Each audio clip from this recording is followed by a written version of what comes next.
찬양 성부 성자 성령 성삼위일체께 영원 무궁하기까지 영광을 돌리세 영광을 돌리세 아멘.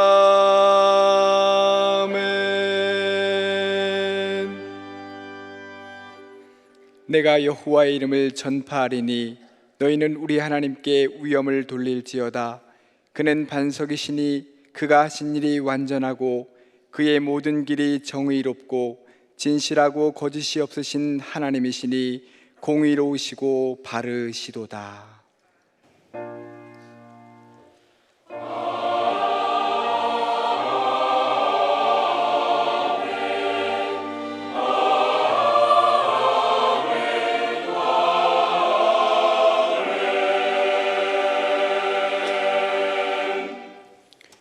이 시간 하나님께서 우리에게 주시는 구약의 말씀은 시편 91편 14절입니다.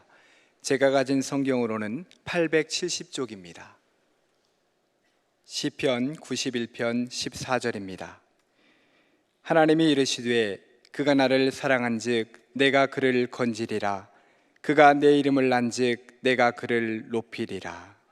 아멘.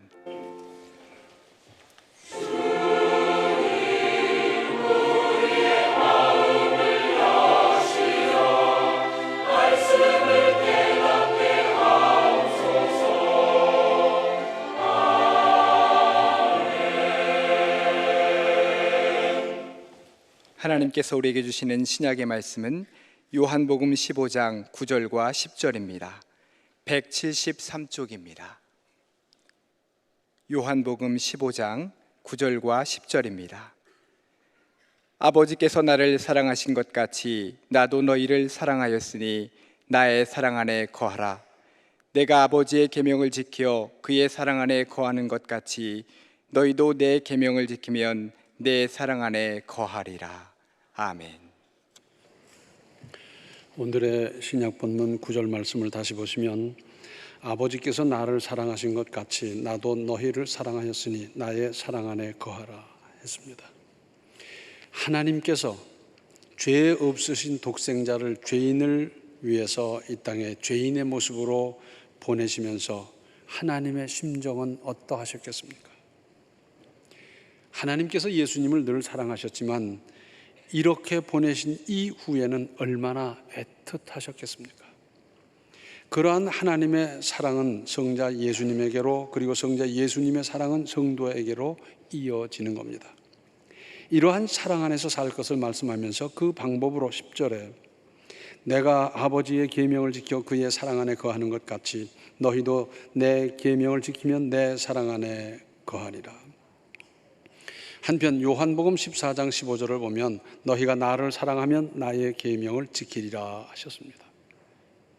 내 계명을 지키면 내 사랑 안에 거하리라 하셨는데 여기서는 내 계명을 지키면 내 사랑 안에 거하리라 그랬습니다.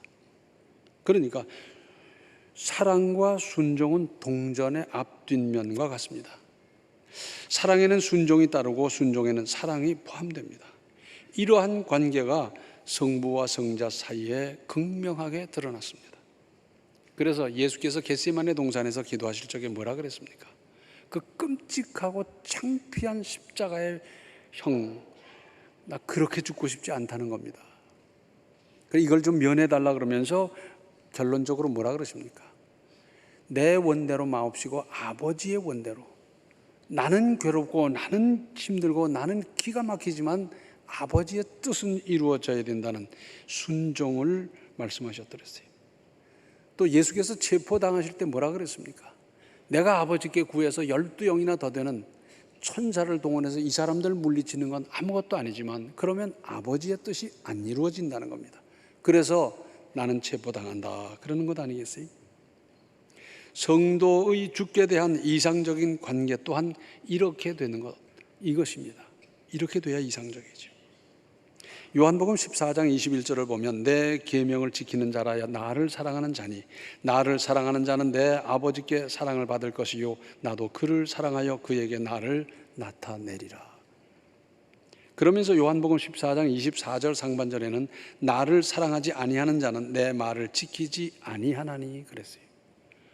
예수님을 사랑한다면서 예수님의 말씀을 지키지 않는다면 사랑 안 하는 거지요. 그렇죠? 그러면서 이렇게 우리가 주님을 사랑해야 하는 목적이 11절에 나와 있습니다. 내가 이것을 너희에게 이르면 내 기쁨이 너희 안에 있어 너희 기쁨을 충만하게 하려 함이라. 주님의 기쁨이 우리에게 충만하게 하려 하기 위해서 그러신다는 겁니다. 그래서 주 안에 거하고. 한번 상상을 해보십시오. 예수께서 전도를 하실 때, 환자를 치료하실 때, 말씀을 증거하실 때 인상을 쓰고 막 그랬겠습니까? 또는 이 마을에서 핍박을 받고 반대를 받아서 다른 마을로 가시는데 길을 가시면서 막 언짢은 표정을 하면서 그렇게 가셨겠습니까? 예수님은 아버지께서 주시는 평안이 늘 충만해 계셨어요. 그래서 혹 핍박을 받아도 비난을 받아도 그래도 평안하셨고, 그래도 그 평안한 마음으로 그 기쁨으로 길을 가셨고 말씀을 증거하셨고 사람을 고치셨고 그걸 다 하셨더랬어요. 그런 기쁨이 너희에게도 충만하게 하기 위해서 그래서 내 안에 거하고 그래서 내 말을 지키고 나를 사랑하라는 것입니다. 자식이 부모님을 사랑한다고 부모님께서 베푸신 은혜를 다 갚을 수 없습니다. 그렇다고 아무것도 안 하겠습니까? 우리가 하나님의 은혜를 무슨 수로 다 갚을 수 있습니까? 순교의 순교를 죽고 100번 고쳐주고도 못할 일이지만 얼마가 되든 어느 정도이든 하나님의 막중한 은혜를 받고 그냥 앉아있을 수만은 없는 일 아니겠습니까? 하나님의 은혜를 깨닫고 보니 감동이 북받쳐 올라오는데 온몸이 근질거려서라도 뭔가 해야 할 수밖에 없지 않습니까? 또한 자식이 부모님을 잘 봉양한다고 해서 부모님의 자식 사랑에 식는 것은 아닙니다. 여전히 한결같듯이 하나님 또한 그렇습니다. 우리가 하나님을 최고의 정성으로 사랑해도 하나님은 사랑을 받으시기만 하는 것이 아니라 전과 같이 여전히 사랑하십니다. 그런데 하나님의 사랑을 더 많이 더 크게 받을 수도 있습니다. 내가 주님을 더 많이 더 크게 사랑하면 되지 않겠습니까? 우리 자녀를 기를 때 특별히 이제 어릴 적에 말입니다. 부모가 시킨 일도 아니고 가르쳐 준 것도 아닌데 어떨 때 보면 기발하게 기특한 일을 하는 거예요. 얼마나 이뻐요. 야, 얘가 이런 생각을 했나? 아주 기특하고 사랑스럽고 그래서 뭔가 더 잘해주고 싶고 그러잖아요. 아마도 우리가 하나님 앞에서 그렇게 할 때 하나님께서 보실 때는 우리 다 애기들인데 기특한 마음이 들고 하나님 기뻐하시고 아이고 더 사랑해야 되겠다. 아마 하나님 그러지 않겠어요? 그 전에 우리 외손녀 딸아이가 우리 집에 왔어요. 그때 아마 6살쯤 됐지 싶은데 이 아이가 그 장난감을 하나를 그렇게 좋아해요.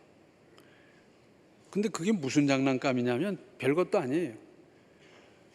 골대가 있고 축구 키퍼가 그 골을 지키는 걸 이렇게 만든 건데 이쁘게 생긴 사람도 아니고 그 이제 플라스틱으로 이렇게 만든 건데 그걸 늘 쥐고 있어요. 밥 먹을 때도 쥐고 요선해 줬다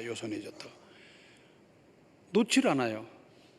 한 번은 잘 적에도 이걸 쥐고 자길래 잠들었거니 하고 이걸 뺄라 그랬더니 깜짝 놀라서 콱 쥐는 거예요. 그렇게 그걸 좋아할 수가 없어요. 아무리 봐도 그걸 좋아할 이유가 없을 것 같은데 그걸 그렇게 좋아해요. 그는 봐라 그랬는데 이 아이가 떠나면서 그걸 할아버지 가지라는 거예요. 근데 그걸 가지고 뭘 하겠습니까? 아니 난 소용이 없어. 그러니까 네가 그냥 가지고 가거라. 아니라는 거예요. 끝까지. 아니다 네가 가져가거라 했더니 나중에 그냥 던져놓고 가는 거예요. 그럼 생각을 많이 하게 되더라고요. 제 깐에는 제일 사랑하는 걸 할아버지한테 준 거예요.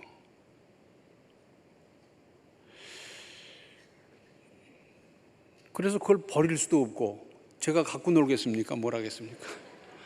그래서 뒀다가 걔가 그렇게 아끼던 거니까 이제 잘 둬야 되겠다 그랬는데 뭐 이사하는 통에 어디 들어갔는지 지금 찾지를 못하고 있습니다. 오늘의 구약 본문 다시 보시면 하나님이 이르시되 그가 나를 사랑한즉 내가 그를 건지리라 그가 내 이름을 안즉 내가 그를 높이리라 그랬어요. 우리는 구원이 뭔지를 몰랐습니다. 그저 멸망을 향해 열심히 가던 기가 막힌 존재였는데 하나님께서 찾아오셔서 무조건 우리를 구원해 주셨어요. 구원 받고 봤더니 구원이 이렇게 대단한 거다. 우리는 이렇게 알아진 거 아닙니까? 그런데 그래서 구원받은 성도들을 다 사랑하셔요. 그런데 그가 나를 사랑한즉 내가 그를 건지리라. 이 무슨 말씀입니까? 이제는 은혜 입은 우리가, 구원받은 우리가 하나님을 특별히 사랑하면 하나님께서 재난에서, 위험에서, 어려운 데서 특별히 건져 주실 것을 말씀하는 겁니다. 그렇죠? 그리고 그가 내 이름을 안즉 내가 그를 높이리라 했어요. 성경에 나오는 안다는 단어는 전부 이렇게 이해하시면 됩니다. 속속들이 아는 걸 말합니다. 그래서 하나님의 성품에 대해서, 하나님의 존재에 대해서, 하나님의 능력에 대해서, 하나님 하시는 일에 대해서 속속들이 아는 것. 그렇게 하나님을 알고 보면 하나님을 안 믿을 수도 없고 하나님을 높이지 않을 수도 없고 순종 안 할 수도 없고 하나님만 위주로 살 수밖에 없고 다 그렇게 되는데, 그렇게 되면 내가 그를 높이리라. 바꿔 말씀드리면 하나님을 영화롭게 하면 하나님께서 높여주신다는 말씀입니다. 높아지고 싶으십니까? 하나님부터 높이십시오. 영광 받고 싶으십니까? 하나님의 영광부터 드러내십시오. 그러면 하나님께서 나를 높여주시고 나 또한 영화롭게 해 주실 것입니다. 그런데 많은 사람들이 반대로 해요. 그래서 내가 했다는 거예요. 내가 그때 뭘 했기 때문에 이렇게 됐고, 내가 했고, 내가 뭐 역할을 했고, 뭐 하면서 자기. 하나님은 어디로 간지 없어요. 하나님께서 그렇게 할 수 있도록 조건을 만들어 주시고 어떤 달란트를 주셨고 뭐 어떻게 해 주셔서 이렇게 도구로 쓰임 받은 것만 해도 대단한 영광이라고 하면서 하나님을 높여야 될 터인데 자기가 다 했다는 거예요. 자기. 그냥 하나님은 어디 갔어요? 이건 믿음이 아닙니다. 하나님이 하셨다고, 하나님을 높이고 하나님을 자랑하고 하나님께 영광 돌리고 그러면 하나님께서 나를 높여 주실 겁니다. 내가 나를 높이려고 그러니까 피곤해지고요, 옆에 사람이 볼 때 우습고요, 높아지지도 않고요. 그렇습니다. 하나님이 높여주시면 이건 진짜 높아지는 거지요. 주님을 사랑하면 마음부터 달라집니다. 예수님의 마음을 생각하니까 생각이 바뀝니다. 거룩한 것을 추구하게 되니까 자세도 달라집니다. 예수님의 겸손을 배우게 되니까 태도가 부드러워지고 가치관이 바뀝니다. 지금까지는 물질, 지금까지는 세상, 지금까지는 나 중심으로 살던 사람이 하나님 중심으로 살게 되니까. 그런 말 있잖아요. 사랑을 하면 예뻐져요. 예수님을 사랑하면 실제로 예뻐집니다. 속, 즉 내면이 변화하면서 표정도, 피부도, 외모도, 음성까지 예뻐집니다. 흔히 그런 말 하잖아요. 은혜살이 통통 올랐다고. 그건 살이 쪘다는 의미가 아닙니다. 벌써 탁 봤더니 신앙이 깊어졌고 은혜가 충만하고 그런 사람 딱 표가 나잖아요. 표정만 봐도 그냥 벌써 어두컴컴하고 뭐 이상한 사람이 있는가 하면 표정만 봐도 은혜가 충만해 있는 사람 우리가 보는데, 그럴 때 그 모습은 얼마나 아름답습니까? 자녀를 기르면서 기르기가 쉽지도 않고 학교 보내고 뒷받침하는 것도 여간 정성이 들어가는 게 아니고, 그래서 나중에 잘 길러 공부 다 시켜서 장가들여서 살게 해주고 그랬더니 자식 낳고 괜찮은 직장 곧잘 다니면서 그런데도 여전히 부모님께 기대고 어떻게 하든지 무슨 도움이라도 받으려고 애쓰는 것, 이건 철이 안 든 증거입니다. 철이 들었다 안 들었다 뭐 가지고 따집니까? 이 철은 어려서 드는 사람도 있고 늙어도 안 드는 사람이 있어요. 늦게 드는 사람이 있어요. 뭐냐? 나를 위해서 희생하고 수고한 부모님의 그 은공을 깨달으면 철이 든 겁니다. 야, 이제 깨닫고 보니 우리 부모님 냉장고도 없고 세탁기도 없던 그 시절에 7, 8남매 기르면서 얼마나 고생하셨을까, 얼마나 힘드셨을까. 이제는 내가 부모님을 도와드리고 보살펴드리고 어떻게든지 편하게 해드리고 하자 하는 이런 마음 들었었다. 그러면 그게 철든 거예요. 우리 또한 언제까지 하나님께 졸라대기만 하겠습니까? 기도했다 그러면 이거 주세요, 저거 주세요, 이렇게 주세요, 저렇게 주세요, 그것만 드립다 요구하는 것, 이거 신앙의 철 안 든 것 아니겠어요? 몇 가지 생각해 보십시다. 주님의 말씀을 따르고 지키는 것이 주님을 사랑하는 거라고 그랬지 않습니까? 그것이 주님을 사랑하는 것이고 우리 생활 전체를 주님께 초점을 맞춰서 사는 겁니다. 이 초점에서 벗어나면 문제가 생기게 돼 있어요. 그래서 풍랑을 만나 정신없는데 더군다나 깜깜한 밤중인데 어쩔 줄 모를 적에 예수님이 찾아오셨어요. 다른 사람들은 야, 이거 유령인가 보다 그러는데 베드로는 주님이시다. 주님이시면 저를 물 위로 걸어오게 해주세요. 오냐 오너라. 물 위로 신나게 걸어가다가 옆에 풍랑을 바라보는 바람에 퐁당 빠져버렸지 않습니까? 예수께서 잡히셔서 재판받으러 이리저리 끌려다닐 적에 베드로는 멀찍이서 따라갔어요. 만약에 예수님 가까이서 함께 갔더라면 두 가지 중에 하나의 현상이 나타났을 겁니다. 하나는 너도 그 한 부류구나 해서 같이 처벌을 받거나, 아니면 예수께서 고난받는 아주 구체적인 모습을 보아뒀다가 그것을 구체적으로 생생하게 기록으로 남기는 큰 역사를 이루거나, 둘 중 안에 하나 했을 것 아니겠어요? 멀찍이서 따르다 보니까 계집종이 뭐라고 그러는데 겁이 나서 덜덜 떠는 비겁한 사람이 되고 말았죠. 오늘의 신약 본문, 아버지께서 나를 사랑하신 것 같이 나도 너희를 사랑하였으니 나의 사랑 안에 거하라. 내가 아버지의 계명을 지켜 그의 사랑 안에 거하는 것 같이 너희도 내 계명을 지키면 내 사랑 안에 거하리라. 또 주님의 뜻을 헤아리고 살펴서 주님을 기쁘시게 해드리는 겁니다. 그런데 우리가 인생을 살아가면서 이 일에 대한 주님의 뜻이 뭘까 하는 것은 99%는 다 알 수 있습니다. 상식적으로 다 판단할 수 있어요. 문제는 알기는 하면서 딴짓을 하니까 문제죠.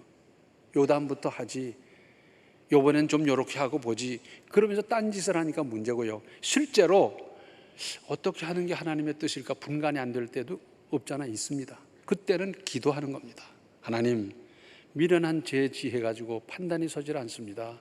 저에게 지혜를 주셔서 하나님의 뜻에 합당한 판단을, 선택을, 결정을 하게 해 주시옵소서. 이건 기도하고 하는 거예요. 요한복음 8장 29절을 보면 나를 보내신 이가 나와 함께 하시도다. 나는 항상 그가 기뻐하시는 일을 행함으로 나를 혼자 두지 아니하셨느니라. 예수님은 하나님이 함께 하신다는 것을 안 믿는 사람들도 보고 많이 알아들었지 않습니까? 그랬는데 왜 그렇게 되느냐? 항상 그가 기뻐하시는 일을 행함으로 나를 혼자 두지 아니하셨느니라. 예수님도 하나님께서 기뻐하시는 일을 하니까 하나님이 함께 하시고요, 혼자 둘 수가 없어요. 믿음으로 하나님께서 기뻐하시는 일을 하는데 하나님께서 어떻게 방임하겠습니까? 찾아오셔서라도 함께하고 역사하고 보호해 주시고 안내해 주시고 막아 주시고 그 일을 하지 않겠습니까? 하나님은 믿음으로 하는 사람을 혼자 둘 수가 없습니다. 금쪽 같은 자식도 부모님의 마음을 아프게 하고 속썩이면서 무슨 요구를 하면 부모님의 마음이 쉽게 움직입니까? 그런가 하면 부모님을 늘 이해하고 부모님의 마음을 읽고 부모님 기뻐하시는 일을 하면서 그렇게 효자 노릇 하다가 어느 날 요구를 하면 이거 요구 어떡합니까? 거절 못하지요. 또 주님을 위한 일을 찾아서 믿음으로 정성껏 감당하십시오. 마가복음 12장 41절로 44절을 보면 예수께서 성전에서 헌금궤에 헌금 넣고 들어가는 사람들을 쭉 보셨어요. 많은 사람들이 헌금하며 헌금을 넣고 들어갔겠지요. 근데 부자는 번쩍거리는 좋은 옷을 쭉 입고 와서 여러 사람 앞에 재듯이 보란듯이 그저 척척척척 씌워서 돈을 쭉 넣고 들어갑니다. 뭐 적게 넣은 사람도 있겠는데, 그런데 과부는 2렙돈을 넣고요. 그리고 그것도 좀 죄송한 마음으로 넣고 들어가는 거예요. 예수께서는 그 모습을 보셨습니다. 그 과부는 자기의 모든 소유, 곧 생활비 전부를 바쳤다고 예수님을 판정하셨어요. 여기서 중심을 보시는 주님, 중심을 평가하시는 주님을 우리는 읽을 수가 있습니다. 사람들은, 세상은 여전히 물량으로 판단합니다. 얼마나 크냐, 얼마나 많으냐, 그거 가지고 판단하는데 우리 주님께서는 언제나 중심을 가지고 판단하십니다. 이게 얼마나 멋있습니까? 중심을 보고 판단하셔요. 나는 비록 부족해도, 내가 바친 물량은 적어도, 내가 힘쓴 수고는 적어도, 어떻게 됐든지 우리 주님은 중심을 가지고 판단해 주신다는 게 얼마나 기가 막힌 일입니까? 그 하나님을 아버지로 믿고 따른다는 것은 얼마나 다행한 일이고 얼마나 감사한 일입니까? 찬송 중에 나 무엇 주님께 바치리까가 있지 않습니까? 하나님께서 내게 베푸신 천금 같은 구원, 그리고 그 후로 한없이 베풀어 주신 은혜가 헤아릴 수 없는데, 이제는 이 편에서 우리가 하나님을 사랑하고 하나님을 높이고 예수님께 다가가서 섬기고 그 영광을 나타내야 할 차례 아니겠습니까? 사랑받았으면 사랑하는 것이 도리 아닙니까? 이제는 내가 하나님을 더욱 뜨겁게 사랑하도록 하십시다. 그리고 사랑할 수 있는 구체적인 방법을 찾아보십시다. 하려고 하는 사람에게는 방법이 보이고 길이 있고 다 되지만은, 안 하려고 하는 사람에게 있어서는 이래서 못하고 저래서 안 되고 저래서 틀렸고 늘 그런 법이에요. 이제는 내가 주님을 사랑하십시다. 내가 할 수 있는 방법으로. 마치 아기들이 좋은 일을 했을 때 부모님 기특하면서 기뻐하면서 좀 더 잘해주고 싶은 마음이 생기듯이 우리 하나님 그러지 않겠어요? 우리는 하나님 앞에서 다 아기들이고 어린이들이고, 그런데 우리가 하나님을 사랑하면서 내가 할 수 있는 그 일을 할 적에 하나님께서 얼마나 기뻐하시면서, 하나님께서 찾아오시고 하나님께서 막아주시고 보호해 주시고 안내해 주시고 역사하시는 이 크나큰 은혜를 받으며 누리며 살아가시기 바랍니다. 기도하시겠습니다. 은혜로우신 아버지 하나님, 저희는 지금까지 졸르기만 해왔습니다. 나 무엇 주님께 바치리까 얼마나 힘써 왔습니까? 불쌍히 여겨 주시옵소서. 이제는 우리가 주님을 사랑하게 하여 주시고 순종하게 하여 주시고 주님 기뻐하시는 일을 찾아서 할 수 있는 큰 믿음들이 다 되게 하여 주시옵소서. 그래서 나를 사랑한 즉 내가 높이리라 하셨지 않습니까? 그 역사가 우리 모든 성도들의 가정에서, 직장에서, 범사에 나타나는 참으로 은혜롭고 믿음의 역사로 감사하는 우리의 인생이 다 되게 하여 주시옵소서. 예수님의 이름 받들어 간절히 기도하옵나이다. 아멘. 이제는 내가 예수님을, 내가 하나님을 나날이 더 깊이 사랑하는 것입니다.